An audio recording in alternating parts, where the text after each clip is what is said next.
Hi, this is another video ulit from me na kung saan I will try to create authentic videos. So, sawa na ba kayo makakita ng mga sasalitang pusa tsaka mga pagkain? Ako sawa na rin. So, every time kasi bago matulog, nakikita ko ulit yung mga AI videos na gano'n.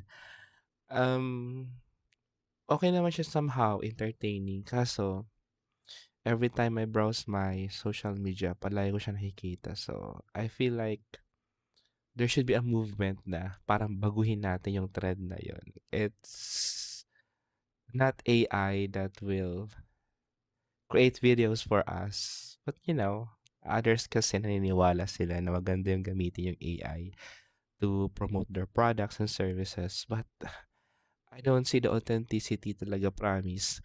So ngayon, nag-try ako mag-record ulit.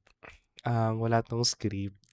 Nakatingin lang ako sa laptop ko, pinapanood ko yung mga nasa feed ko. And siguro mas maganda na yung mga videos na mapapanood, sa perspective ko lang ha, is something na moving. So when we say moving or transforming is bukod sa entertaining siya,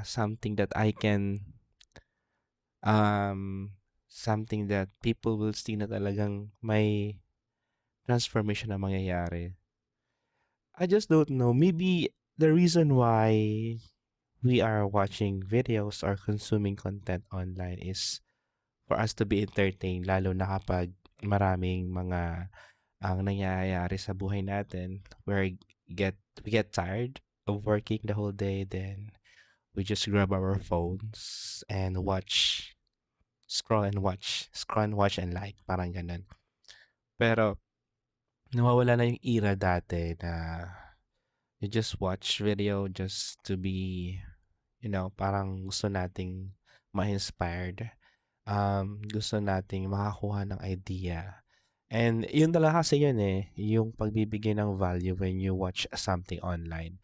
So yun ang gusto kong mangyari. So I decided to record this video without any kind of script.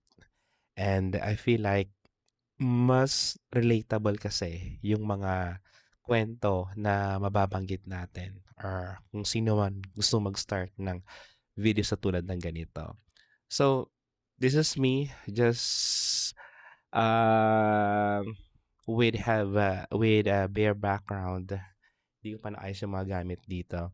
So, record lang ako ng record and it's not about pretension or anything. This is just raw. So, let me see how it goes. Um, I just want to have a shout out to all my friends watching and also yung mga constant or consistent na mga likers ko sa mga kada post ko. Um, we'll talk more about my experience and also the journey I had o magsimula nung nagkaroon ako ng mga contents or videos about my life here in Japan. So let's see. Sa una, it's kind of cringy talaga. Hindi mo alam kung anong pag-uusapan. Pero I try not to talk about politics, religion, and everything that will divide people.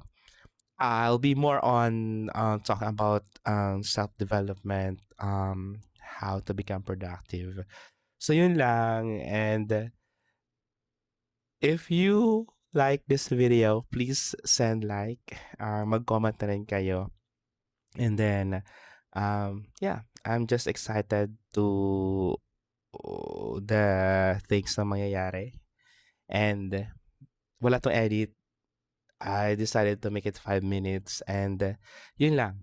Comment na panood ko na if ever umabot kayo sa part ng video na ito. Yeah, yun lang. Bye.